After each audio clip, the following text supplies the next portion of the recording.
अगर कल युद्ध होता है तो क्या बॉर्डर पर केवल बैटल टैंक्स और सोल्जर्स ही लड़ेंगे या फिर ड्रोन, तकनीक और आर्टिफिशियल इंटेलिजेंस युद्ध का फैसला करेंगे? भारतीय सेना को इसका जवाब पहले से पता है और इसी वजह से जन्म हुआ है भैरव बटालियन का।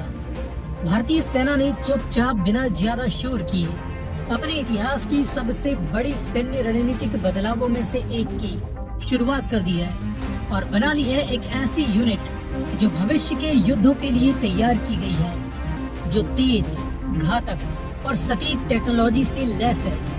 आज हम बात करेंगे भारत की भैरव बटालियन की।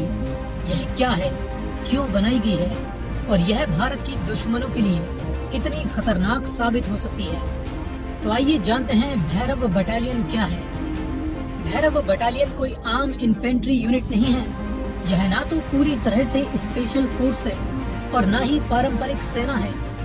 यह है इन दोनों के ही बीच की सबसे खतरनाक कड़ी। एक ऐसी हल्की, तेज और तकनीकी यूनिट जिसका हर एक सोल्जर ड्रोन ऑपरेटर है, सर्विलांस एक्सपर्ट है और प्रिसीजन अटैक स्पेशलिस्ट है। आज का युद्ध बदल चुका है। अब सिर्फ सीमा पर सैनिक खड़े नहीं होते, अब युद्ध होता है हवा में उड़ते ड्रोन्स के जरिए, रियल टाइम इंटेलिजेंस के दम पर, सटीक और बिना आवाज के हमलों से। इसीलिए भैरव बटालियन के हर एक सैनिक को इस तरह से ट्रेंड किया गया है कि वह अपने ड्रोन्स ऑपरेट करने की क्षमता के बल पर दुश्मन की मूवमेंट पर नजर रख सके, उनके हथियारों की लोकेशन को ट्रैक कर सके और जरूरत पड़ने पर सीधे सटीक हमला कर सके। यानी दुश्मन को पता भी नहीं चलेगा और काम तमाम हो जाएगा। लेकिन इंडियन आर्मी के लिए आखिर क्यों जरूरी थी भैरव बटालियन? भारत आज तीन फ्रंट्स पर चुनौतियों का सामना कर रहा है। उत्तर में कठिन पहाड़ी इलाकों में चीन से खतरा है।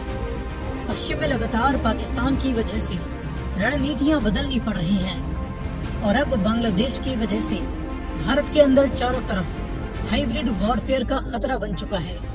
ऐसे में पारंपरिक सेना काफी नहीं, इसलिए जरूरत थी एक ऐसी यूनिट की जो तेजी से मूव कर सके, कम संसाधनों में बड़ा असर डाल सके और एक टेक्नोलॉजी ड्रिवन फोर्स हो। इसीलिए जन्म हुआ भैरव बटालियन का। इनकी तैनाती और ताकत की बात करें तो अब तक भारतीय सेना ने करीब 15 भैरव बटालियंस को तैयार कर दिया है, जो कि भारत की उत्तरी और पश्चिमी सीमाओं पर एक्टिव भी हो चुकी हैं।